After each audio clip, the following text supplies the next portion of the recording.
Basically ये department जो है वाहिद वो डिपार्टमेंट है जहां हम इसको ज़्यादा बैंक लोन पर स्ट्रेस नहीं करते हैं। हम डिपार्टमेंटली इसको चीज़ें देते हैं जो भी इसके काम आती हैं। अगर वर्किंग शेड है या इसमें इक्विपमेंट है या इसमें जो हम सीड देते हैं वो सब चीज़ें डिपार्टमेंटली होती हैं। जब इसके पास वो प्रोडक्शन बनता है, आउटपुट निकलता है, प्रोडक्ट बनता है, जो कोकून है ये इसका आउटपुट है, तो इसका मार्केट भी हम खुद डिपार्टमेंटल देते हैं क्योंकि ये खुद कहीं नहीं बेच सकता है। ये लोकली या इंडिविजुअली इसका कोई मार्केट नहीं है। इसका मार्केट भी यहाँ इंटरवीन होता है थ्रू गवर्नमेंट, थ्रू जो गवर्नमेंट ऑक्शन है। यहाँ 11 डिस्ट्रिक्ट्स में प्लेटफार्म है, तो वहाँ से हमारे पास या तो वेस्ट बंगाल से बाहर आते हैं या तो बेंगलोर से आते हैं या यहाँ के लोकल जो रीलर हैं ये, और जो यहाँ के JK आया है सिल्क फैक्ट्री राजबाग, ये यहाँ मार्केटिंग में हमें सपोर्ट करते हैं।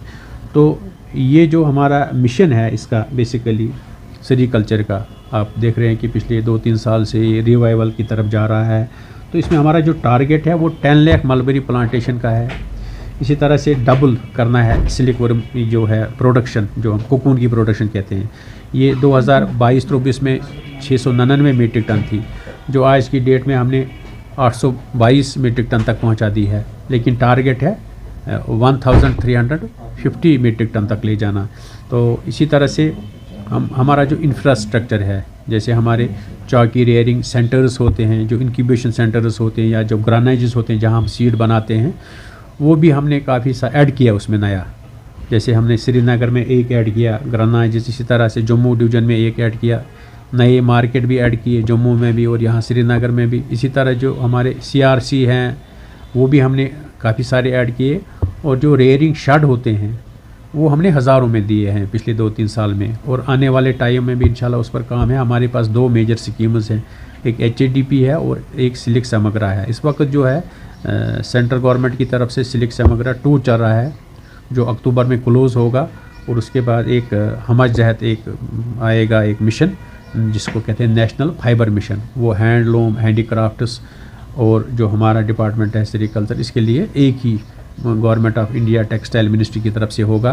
तो उसमें जो भी हमने प्रपोज़ल दिए हैं, जैसे हमने रेयरिंग हाउसेस का कंसेप्ट दिया है या रेयरिंग शेड का अमाउंट बढ़ाने का दिया है, या जो हमारे चौकी रेयरिंग सेंटर्स हैं उसमें भी हमने कहा है कि इसका साइज़ भी बढ़ा दे दो और इसका अमाउंट भी बढ़ा दो।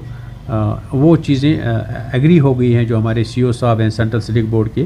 तो इंशाल्लाह हम उम्मीद रखते हैं कि जो नेशनल फाइबर मिशन होगा उसमें वो चीज़ों का उसका लिहाज रखा जाएगा। और इस वक्त हम आपस में फीडबैक दे रहे हैं टेक्सटाइल मिनिस्ट्री को कि हमें क्या क्या चीज़ें ऐड करनी पड़ेगी ताकि हम इसको ज़्यादा एक्टिव बनाएंगे, ज़्यादा रिजिनोवेट करेंगे।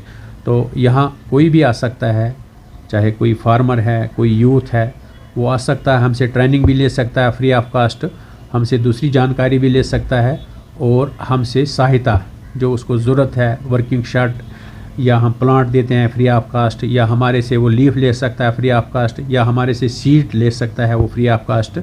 तो ये चीज़ें सब देते हैं हम। और अपने जो एग्जिस्टिंग फार्मर्स हैं, इस वक्त जो हमारा ये इंक्यूबेशन का काम चल रहा है, तो इसमें यही गुजारिश रहेगी आप ये माध्यम से भी अपने फार्मर से, अपने किरमकश से, रेयरर से, कि वो सफाई का ख्याल रखें। जो वहाँ वर्किंग शेड है जहाँ वो काम करता है, वहाँ पूरा वो डिसइंफेक्टेंट स्प्रे करना है, और अगर कोई डिजीज़ इन बिटवीन आता है तो इमीडिएटली हमें इन्फॉर्म करे, अपने सेरीकल्चर असिस्टेंट को, अपने डिस्ट्रिक्ट अफसर को, या मुझे इन्फॉर्म करे। हमारे पास साइंटिस्ट और टीमें लगी हैं, वो इमीडिएटली जाते हैं और उनको गाइड करते हैं कि इस डिजीज़ को, इस बीमारी को कैसे बचाना है। यही हमारा है कि हमारा जो क्वालिटी है वो ठीक होना चाहिए। अगर क्वालिटी अच्छी निकलेगी तो 1500-1600 रुपये पर केजी जाता है। अगर यही क्वालिटी कोई इसमें कोई दाग लगता है, निशान लगता है, तो ये 500 या उससे नीचे भी चला जाता है। वो एक सीज़न का जो मेहनत होता है वो ज़ाया होता है फार्मर का, एक छोटी गलती की वजह से। इसको या तो इसको ऑटोमेटिक मशीन में ड्राई करना है, या तो सन ड्राइंग करनी है अंडर ब्लैक क्लॉथ, वो हम इनको गाइड करते हैं, और प्रॉपरली इसको कहीं स्टोर करना है जब तक हम इसको मार्केट दे पाएँ। तो यही आपके माध्यम से भी गुजारिश रहेगी कि डिपार्टमेंट से बने रहें और क्लस्टर्स में काम करें। क्लस्टर्स में क्या होता है, 4 लोग ऑलरेडी करते होंगे तो वहाँ से भी सीखते हैं, और हम भी अपना स्किल डेवलपमेंट ट्रेनिंग्स देते रहते हैं। इस साल भी हमने 200-300 लोगों को बेंगलोर भी भेजा एक्सपोजर विजिट्स पर, उत्तराखंड भी भेजा, हिमाचल भी भेजा, ताकि जो वहाँ के मॉडल्स हैं वो हमारे फार्मर देखें और यहाँ उनको अपनाएं। बाहर के जो स्टेट्स हैं वहाँ आउटसोर्सिंग है, वहाँ इंसेंटिव और सब्सिडी नहीं है। ये रियासत, ये जो हमारा यूटी है, जम्मू कश्मीर, यहाँ इनको बाज़ाब्ता सब्सिडी भी दी जाती है और गाइडेंस भी दिया जाता है पूरा। तो इनसे यही गुजारिश रहेगी कि इसका फ़ायदा उठाएं और रोज़गार का ये भी एक वसीला है उनके लिए।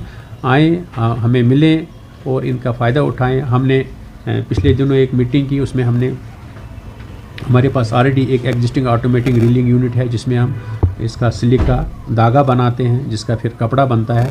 इसी तरह से हमने एक और ऑटोमेटिक रीलिंग यूनिट उसमें अप्रूव किया है और एक ट्विस्टिंग मशीन भी अप्रूव की है। यहाँ का लोकल एक यूथ आ रहा है बडगाम से, वो ट्विस्टिंग करना चाहता है छोटे पैमाने पर, वो भी हमने अप्रूव किया है। और एक printing machine, digital printing machine, वो भी अप्रूव हो गई है इसमें, जो हमारी पीएमसी थी पिछले दिनों, तो उसमें प्रिंटिंग में भी, क्योंकि यहाँ जो आज तक ये लोग बाहर लेते थे प्रिंटिंग के लिए, तो अगर हम यहाँ उनको मशीनें देंगे प्रिंटिंग की तो यहाँ लोकली ये कपड़ा प्रिंट हो जाएगा और जो भी चॉइस होगी लोगों की वो मिलेगी। दूसरा, हमारे जो रीलर हैं उनको अच्छा उसका दाम मिलेगा उस प्रोडक्ट का, उस कपड़े का। तो हम चाहेंगे कि जहाँ जहाँ से भी सहायता मुमकिन है वहाँ से हम इनको सपोर्ट करें, मदद करें, ताकि इसका जो ग्लोरी है, पास्ट ग्लोरी, वो एक बार फिर ज़िंदा हो जाए और ये एक बार फिर अपना नाम और अपना फेम जो है वो बनाए और आगे चले। Thank you.